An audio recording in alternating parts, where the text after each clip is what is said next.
Assalamu alaikum warahmatullahi wabarakatuh. Good morning everyone. My name is Ida Firdaus. Today's my topic about working of Constituent Assembly. So Constituent Assembly first meeting of Constituent Assembly 9 December for 1946. 1946 the Muslim League was boycotting this meeting and go to a separate state of Pakistan. Separate state of Pakistan. In this meeting, 211 members are attend this meeting.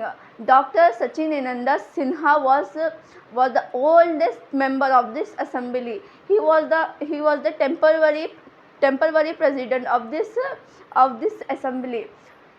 In the later that Dr. Rajendra Prasad was elected for the president. In the vice president H.C. Mukherjee and V.T. Krishna Machri was elected as a vice president. Otherwise, in assembly they have two vice presidents.